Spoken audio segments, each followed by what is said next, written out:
महल्लात में ही जले, चंद लोगों की खुशियों को लेकर चले, वो जो साए में मसलहत के पले, मैं ऐसे दस्तूर को, सुबह बेनूर को मैं नहीं मानता, मैं नहीं जानता। मैं भी खाइफ नहीं तख्तादार से, मैं भी मंसूर हूँ कह दो अगयार से। क्यों डराते हो जिंदा की दीवार से, जुल्म की बात को, जहल की रात को मैं नहीं मानता, मैं नहीं जानता।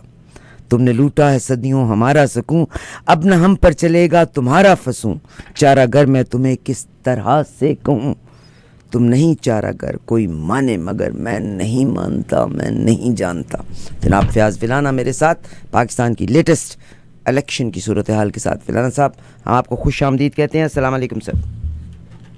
वालेकुम अस्सलाम, और आपका प्रोग्राम देखने और सुनने वालों को भी मेरी तरफ से अस्सलाम वालेकुम। थोड़ा सा सर ऊंची बोलिएगा तो बहुत अच्छा हो।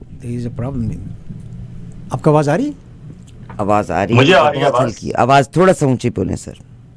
चलें, ठीक है ठीक है, मैं कोशिश करता हूँ और ऊंचा बोलने की। ओके जी सर। पाकिस्तान की सूरत हाल, इलेक्शन की एंड आफ्टर इलेक्शन, और आज जनाब फजलुर रहमान साहब ने जो एक बयान दिया है, एंड इट्स अ वेरी अजीबोगरीब बयान है, और उन्होंने ये कहा है कि पाकिस्तान में जो तब्दीली आई थी उसमें हमारे जो बाजवा साहब, बड़े वाज़ेह अल्फाज में जनरल बाजवा के कहने पर इमरान खान के ख़िलाफ़ तहरीक अदम एतमाद लाई गई थी, और उन्होंने किसी भी इत्तेहाद का हिस्सा बनने से इनकार कर दिया। इसके बारे में क्या फरमाएंगे? बाजवा अपने जनरल मौलाना फजल रहमान साहब जो हैं वो बेसिकली इस वक्त गुस्से और सदमे, दो किस्म की कैफियत से दो चार हैं। एक उन्हें गुस्सा है, एक उन्हें सदमा है। सदमा उन्हें ये है कि उनके साथ इलेक्शन में वो एक्सपेक्ट कर रहे थे कि पहले मेरी अगर 8, 9, 10, 12 सीटें थी तो इस दफ़ा मैं 16, 17 या 18 सीटें ले जाऊंगा। तो वो पहले तो उन्हें वो सदमा उन्हें ये था कि वो नहीं उन्हें सीटें मिली, और फिर सदमा उसमें यह भी था कि जब इलेक्शन मैनेजमेंट सिस्टम रात को बिठा दिया गया और अपनी अपनी मर्जी के बंदे उठा लिए गए, तो मौलाना साहब सिस्टम बैठने से पहले 2 सीटें जीत रहे थे। सिस्टम बैठ के जब दोबारा उठा तो ये सिर्फ 2 और इनकी ऐड हुई, 4 सीटों के अलावा इन्हें कुछ नहीं मिला। इसका मतलब है इनके ऊपर से दस्ते शफकत हटा दिया गया पिंडी वालों ने, क्योंकि ये उनके उस पे थे, उनके राब्ते में तो ये हमेशा रहे हैं। जिस तरह इन्होंने खुद एतराफ़ किया है कि इमरान खान के खिलाफ हमने नो कॉन्फिडेंस जो है वो जनरल बाजवा और उस वक्त की DGISI, या शायद उस वक्त वो DGISI भी नहीं थे, पेशावर चले गए थे, कि उनके जनरल फैज साहब की उनकी मदद से हमने किया था सारा कुछ। तो इसका मतलब है ये राब्ते में तो पहले भी रहे थे, एतराफ़ उन्होंने आज किया है।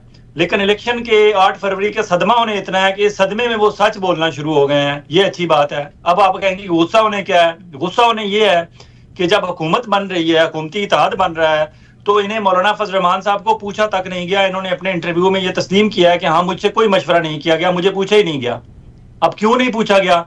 हालांकि एक तो सीटें इनकी सिर्फ 4 हैं, इस वजह से शायद इनकी जरूरत ही नहीं उन्हें मुस्लिम लीग नून को। मुस्लिम लीग नून को अपनी, उनकी तकरीबन 75-80 सीटें उनकी अपनी हैं, 55-56 पीपल्स पार्टी की हैं, 17 उन्हें MQM की मिल गई हैं। तो उसके बाद उन्हें किसी की जरूरत नहीं रहती।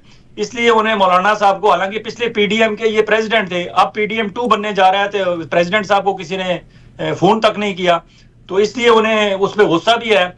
लेकिन मसला यह है कि PDM में उनका जो सॉफ्ट कॉर्नर उनके लिए था वो मौलाना, मैं नवाज शरीफ को मौलाना कह रहा हूँ, नवाज शरीफ साहब का था।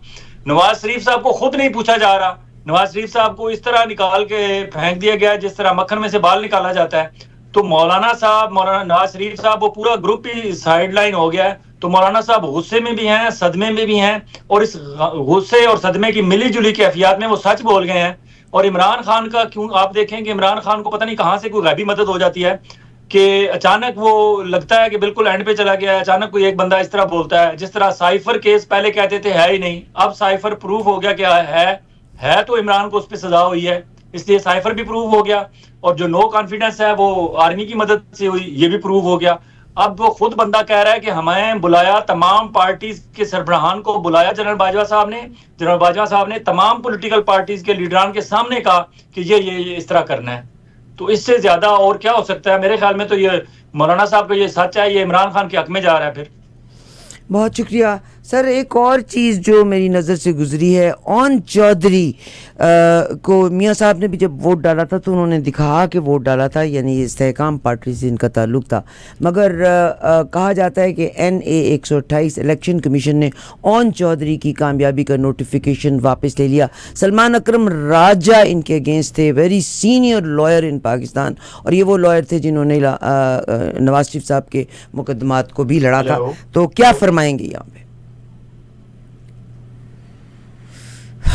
ओन चौधरी साहब वाली मुझे क्वेश्चन दरमियान में लाइन कट गई थी। ओन चौधरी साहब कब क्या पूछ रहे थे? सर ओन चौधरी का उन्होंने कह दिया ना कि इलेक्शन कमीशन ने ओन चौधरी की कामयाबी का नोटिफिकेशन वापस ले लिया है।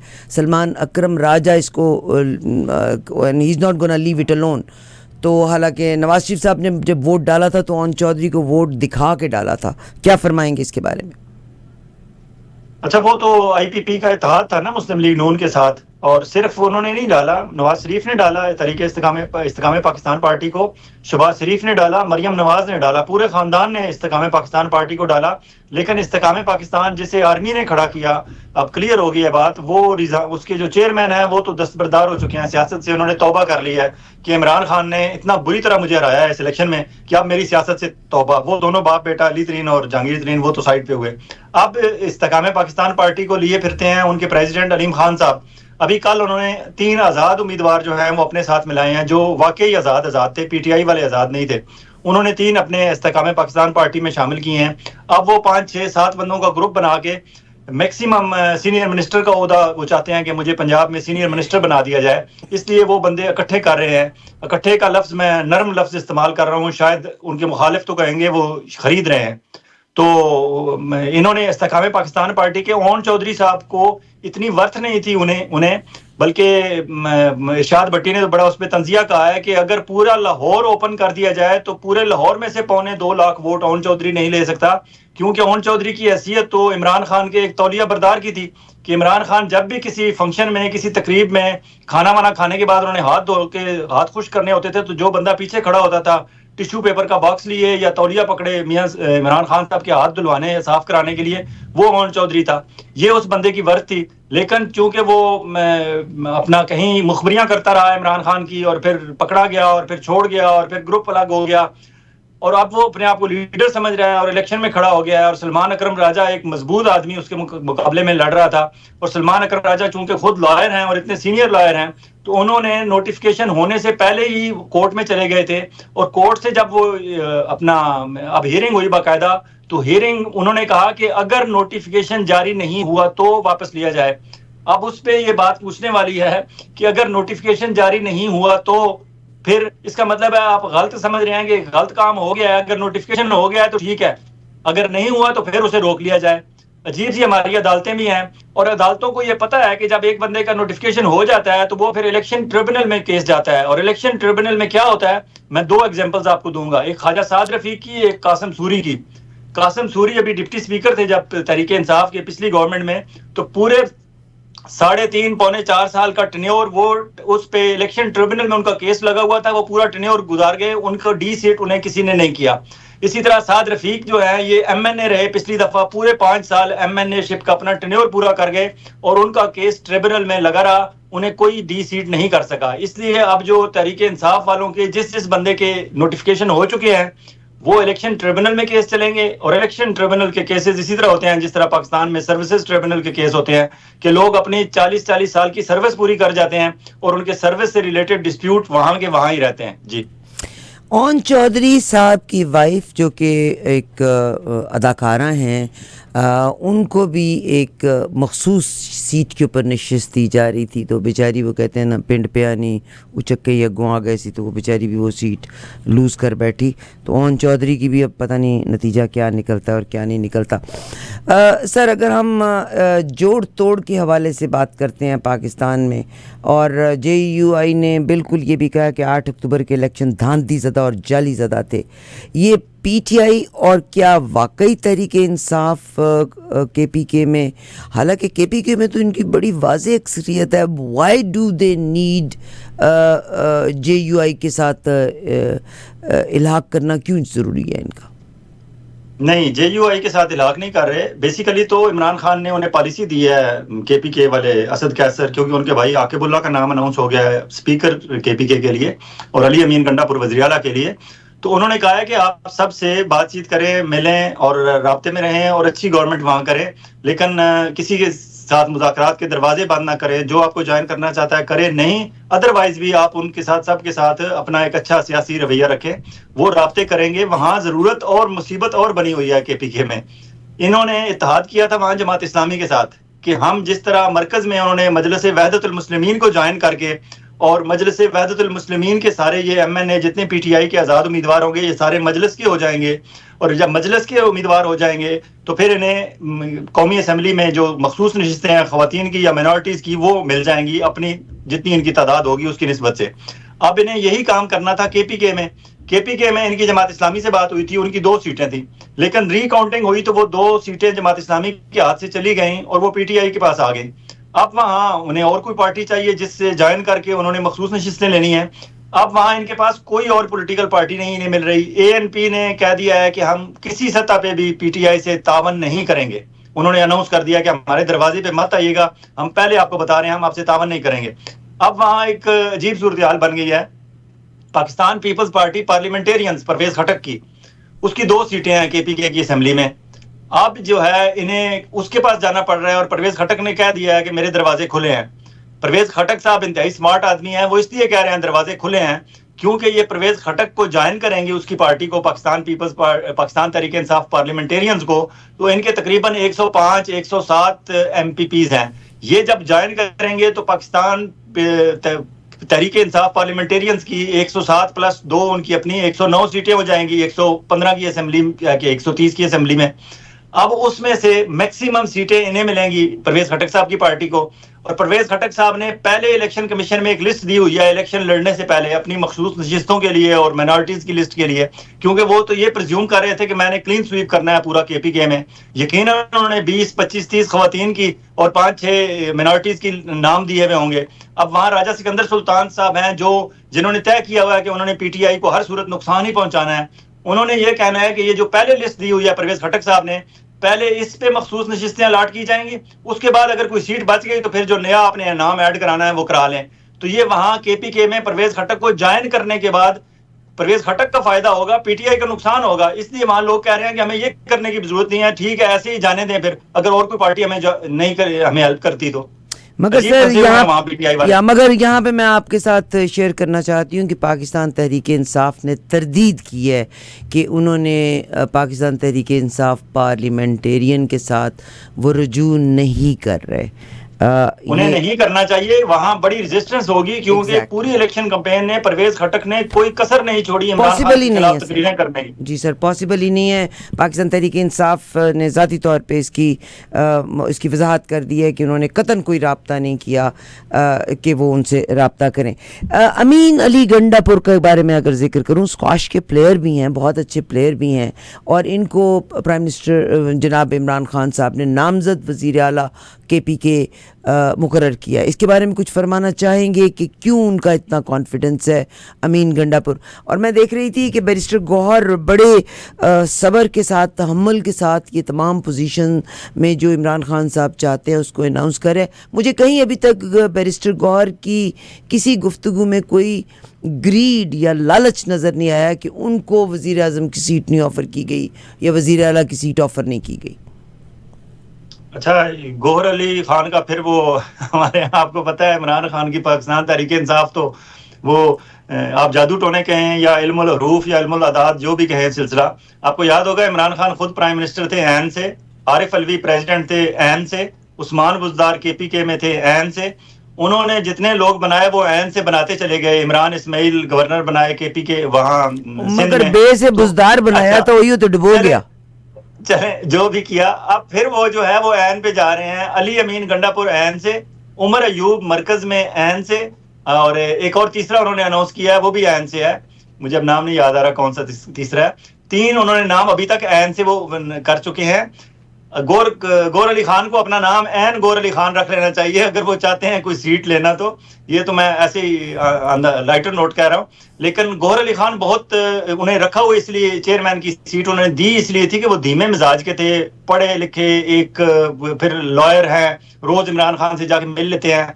और गौर अली खान के लिए ये इज्जत का, इतनी इज्जत क्या कम है कि एक आम आदमी जो कल तक एक पाकिस्तान पीपल्स पार्टी में एक आम सा वर्कर था, उसे इमरान खान ने अपनी पार्टी में लेके आए और फिर उन्हें टिकट दी और वो उन्होंने 1,28,000 वोट लेके वो एमएनए बने और अब वो चेयरमैन के तौर पर काम कर रहे हैं। कल तक इनकी गवर्नमेंट आएगी तो यकीनन उन्हें कोई इंतहाई इंपॉर्टेंट पोस्ट मिलेगी।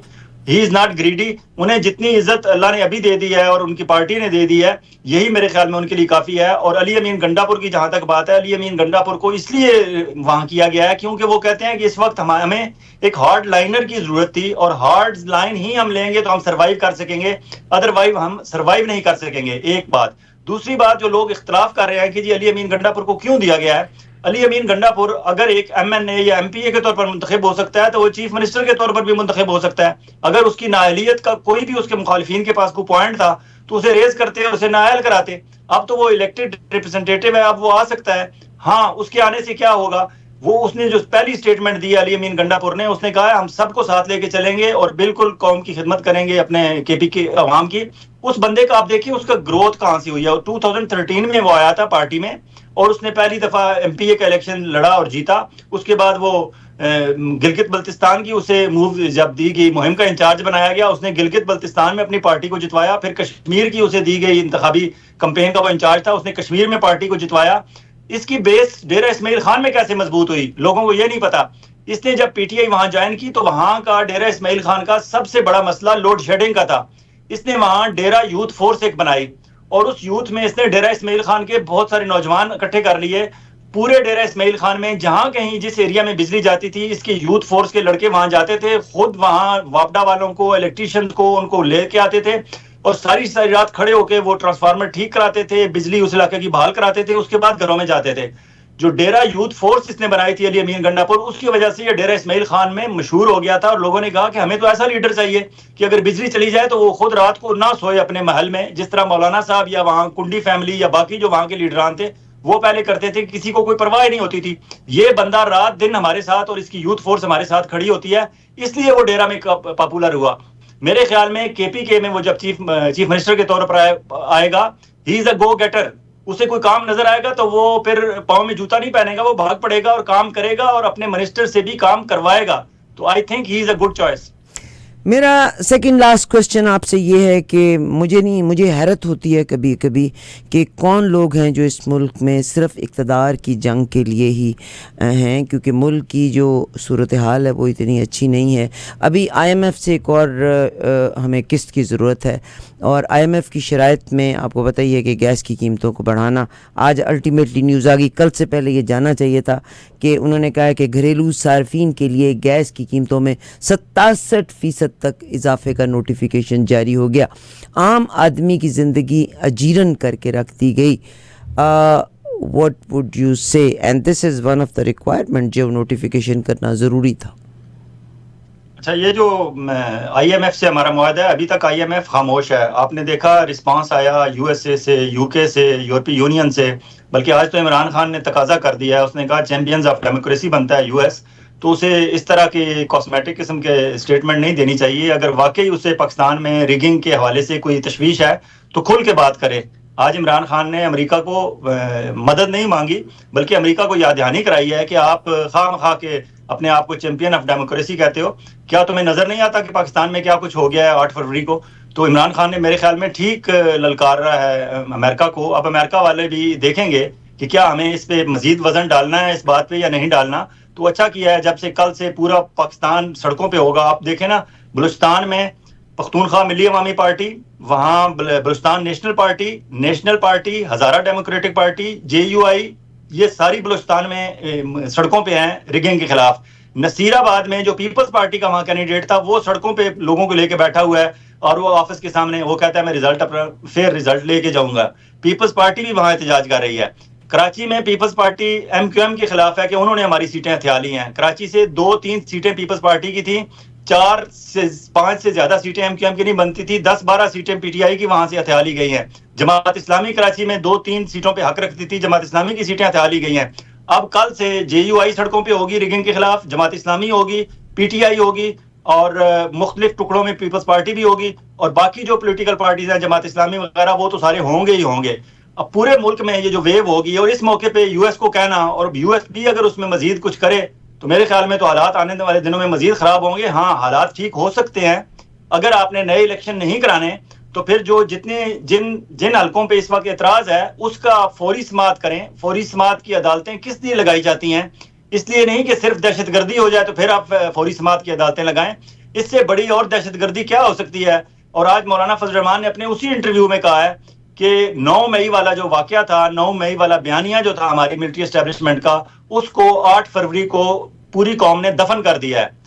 क्यों कि कौम ने, अगर वो गद्दार समझते थे PTI वालों को, तो आज 8 फरवरी को कौम ने गद्दारों को वोट दे दिया है। इसका मतलब है कि मिलिट्री एस्टेब्लिशमेंट का बयानिया फारिग हो चुका है, उन्हें अपनी शिकस्त तस्लीम कर लेनी चाहिए और फौरी समाअत की अदालतें लगा के चीफ जस्टिस ऑफ पाकिस्तान काजी फायज ईसा साहब को या हमारे चीफ जस्टिस जो हाई कोर्ट्स के चीफ जस्टिस साहबान हैं, फौरी समाअत की अदालतें लगाएं और विद इन 2-3 डेज डिसाइड करें कि फॉर्म 45 भी आपके एक हाथ में मौजूद है, फॉर्म 47 भी आपके सामने मौजूद है। आपने सिर्फ उनका कंपेयर करना है दोनों के रिजल्ट्स को और उसके बाद आप बताएंगे कौन विनर है और कौन लूजर है। एक कम अज कम ये काम कर लें तो मुल्क में कोई इतना नहीं है कि बिल्कुल सूरत हाल चेंज हो जाएगी। उसके बावजूद अगर नून लीग और पीपल्स पार्टी मिलकर हुकूमत बनाते हैं तो बनाएं, लेकिन कम अज कम लोगों की ये जो बेचैनी है, ये अनसर्टेनिटी है, ये जो सड़कों पे लोग अपने फॉर्म 45 लेके फिर रहे हैं, कम अज कम उन्हें तो कुछ सुकून मिल जाए। जी बहुत शुक्रिया आपका वर्जन, मगर मैं सिर्फ इतना कहना चाहती हूँ, ये वही अमेरिका है जिसके बारे में हम अपनी कहते हैं पहुँचे और उठा के ये कहते हैं कि रजीम चेंज में दुनिया में जहाँ जहाँ उन्होंने चाहा रजीम चेंज कराया और पाकिस्तान में भी रजीम चेंज कराया। बहुत से लोग जो PTI के अलावा दूसरी पार्टी या मुल्क की इदारों की बात करते हैं वो ये कहते हैं कि बहुत से लोगों ने इमरान खान को जो IT की खिदमात दी गई हैं वो भी अमेरिका से ही दी गई हैं। तो बेसिकली जितनी स्ट्रेंथ मिली है सोशल मीडिया के ज़रिए PTI के मौक़िफ़ को घर घर बंदे बंदे तक पहुंचाने की, उसमें भी तो रोल अमेरिका ने ही प्ले किया है ना। इस पे आप कुछ फरमाना चाहेंगे? अच्छा, ये जहां तक रोल की बात है ना कि लोगों के घरों घरों तक पहुंचाने की, मेरे ख्याल में तो ये इमरान खान का मैसेज है। और इमरान खान को जब हुकूमत से निकाला गया था और इमरान खान सड़कों पे चला गया, आपको याद होगा थोड़े से वक्त में उसने तकरीबन 70-80 जलसे कर लिए और उस वक्त लोग कहते थे कि ये पागल हो गया है, ये क्यों नहीं आराम से बैठता और क्यों ये अपने लोगों को थका रहा है। आज कहता है पिंडी पहुंचो, अगले दिन कहता है जेलम पहुंचो, उसे अगले दिन कहता है चकवाल जलसा है, फिर कहता है सरगोदा में जलसा है, फिर कहता है फैसलाबाद में जलसा है। दौड़ाए भगाए जा रहा है अपने लोगों को, अपने वर्कर्स को ये थका के उन्हें जो है मारेगा, क्या करेगा। उसका फायदा ये हुआ कि अब जब वो बिहाइंड दी बार था तो उसे कंपेन करने की जरूरत नहीं थी। वो एक एक जलसा तकरीबन हर हल्के में कर चुका था और लोगों तक अपना पैगाम पहुंचा चुका था। उसका पैगाम, उसका बयानिया लोगों को अजबर हो गया। लोगों ने कहा झूठा है, सच्चा है, उसके खिलाफ आप सजाएं सुना लें। उसको आपने 7 साल की सुना ली, 10 साल की सुना ली, 14 साल की सुना ली, 31 साल की टोटल आपने उसे सजा सुना दी। इसके बावजूद लोगों ने कहा कि वो बात कर रहा है वो सही बात कर रहा है और हम उसके साथ खड़े हैं। और ऐसे लोग थे जो अनपढ़ थे, जिन्हें बात पूरी समझ भी नहीं आती थी, जिन्हें साइफर का भी नहीं पता साइफर क्या है, लेकिन उन्होंने महसूस किया कि इस बंदे की बात जो है ये दिल से कर रहा है और उनके बात की दिल से निकली हुई बात उनके दिल तक पहुंच गई, लोगों ने वोट दे दिए। अब ये सोशल मीडिया की जहां तक बात है, क्या पाकिस्तान में आपको पता है कि हमारी आबादी 25 करोड़ है, 17-18 करोड़ लोगों के पास मोबाइल फोन है और उनमें से स्मार्टफोन 8 से 10 करोड़ लोगों के पास स्मार्टफोन है। और फिर ये जो हमारी यूथ है, स्पेशली यूथ के पास चाहे स्मार्टफोन है, चाहे लैपटॉप है, चाहे वो बेनजीर अपना मरियम का दिया हुआ लैपटॉप है, चाहे अपना डॉक्टर सानिया निश्तर का दिया हुआ लैपटॉप है। लैपटॉप तो लैपटॉप है, जब वो खुलता है तो उसमें सारी वेबसाइट्स भी खुलती हैं, उसमें सारे सोशल मीडिया के अकाउंट्स भी खुलते हैं और वहां से वही सारी डिस्कशन भी होती है और वहां से वो सारे प्रूफ भी आ जाते हैं कि who is right and who is wrong. इसलिए हम नहीं कह सकते कि जो अमेरिका ने मदद की है, अमेरिका कोई किसी की मदद नहीं करता, अमेरिका अपना मफाद देखता है। अमेरिका को अगर कल मफाद PDM के साथ था तो अमेरिका उनके पीछे था। आज अगर अमेरिका को यह लगा कि इमरान खान गवर्नमेंट में आ रहा है और इमरान खान के साथ हमारा मफाद है तो अमेरिका देर नहीं लगाएगा इमरान खान के पीछे आके खड़े होने में। अमेरिका अपना मफाद देखता है और सारे मुल्क इसी तरह देखते हैं। हमें भी अपना मफाद देखना चाहिए और हमें भी कोई मुस्तकिल ना दोस्तियां ना दुश्मनियां, इस चक्कर से हमें निकलना चाहिए। कोई मुस्तकिल दोस्ती नहीं होती सियासत में, कोई मुस्तकिल डिप्लोमेसी में कोई मुस्तकिल दुश्मनी नहीं होती। जी बहुत शुक्रिया जनाब फ़याज़ विलाना साहब, आप आखिर में कोई ख़ास पैगाम दें कि पाकिस्तान की सूरत हाल आपको क्या नज़र आ रही है और लोगों का रवैया क्या होना चाहिए? क्या पोलराइजेशन एंड अप होती हुई नज़र आती है आपको कहीं? नहीं होगी, उस वक्त तक पोलराइजेशन कम नहीं होगी जब तक हमारे फैसला साज इदारे जो हैं वो पोलराइजेशन कम नहीं करेंगे। अब देखें ना, इस वक्त पाकिस्तान में मेरे ख्याल में शायद ही कोई बंदा बच्चा होगा जिसने हमारी मिलिट्री एस्टैब्लिशमेंट को ये पैगाम नहीं पहुंचा दिया होगा कि हुजूर आप मान जाएं, आपका मर्तबा बुलंद हो, आप मान जाएं कि आपका बयानिया फेल हो गया है, इमरान खान का बयानिया पास हो गया है, लोगों ने उसे इलेक्ट कर लिया है। अब आप आज अगर पीछे से हट जाएं, ये शहबाज शरीफ के और PDM2 के पीछे से हमारी मिलिट्री एस्टैब्लिशमेंट वाले, यकीन माने ये भागते हुए देर न लगाएं। टिकट कटवा के इन्होंने रखे हुए हैं लंदन के, क्योंकि इनके वहां बहुत महंगे आलीशान महल इनका इंतजार कर रहे हैं। आप देखें परसों जो मीटिंग हुई थी, चौधरी सालिक ने अपने घर में वो मीटिंग थी, वो सुबह सुबह सालिक साहब के पास उन्होंने, एक हमारे रिपोर्टर ने मलिक साहब, उन्हें कॉल गई, तो वो मलिक साहब वहाँ उन्होंने पहुंचे और मलिक साहब से गलती हुई कि उन्होंने 2-4 और रिपोर्टरों को बता दिया कि चौधरी सालिक साहब, चौधरी शुजात साहब के घर वहाँ जो है वो बुला रहे हैं, तो वहाँ कट हो गया। उसके बाद उन्होंने पूछा कि ये क्या हो रहा है, तो चौधरी सालिक ने मोहसिन नकवी से बात की कि मीडिया वाले हमारे घर धड़ाधड़ आ रहे हैं, क्या करें? तो मोहसिन नकवी ने कहा कोई फिक्र नहीं, आप चौधरी साहब को नहला धुला के बाहर बिठाओ बरामदे में, सेंटर में इनकी कुर्सी लगाओ, साइड पे 3-4 कुर्सियां लगवाओ, मैं अभी रौनक लगाता हूँ। मोहसिन नकवी साहब ने पिंडी वालों को कहा और पिंडी वालों ने फिर अपने किसी कर्नल मेजर ब्रिगेडियर को कहा। एक फोन कॉल गई शहबाज शरीफ को, एक कॉल गई जरदारी साहब को, भागते आए। मौलाना साहब को कॉल नहीं गई, इसलिए मौलाना साहब नहीं पहुंचे, तो वहां PDM की प्रेस कॉन्फ्रेंस हो गई। नवाज शरीफ तक को नहीं पता था कि ये प्रेस कॉन्फ्रेंस हो रही है। किसी बंदे को मुस्लिम लीग नून के जो सीनियर लीडर है उन्होंने कहा हमें तो पता ही नहीं था ये क्या हुआ है, और वहां प्रेस कॉन्फ्रेंस हो गई और वहां हुकूमती इताअत का अनाउंसमेंट हो गई।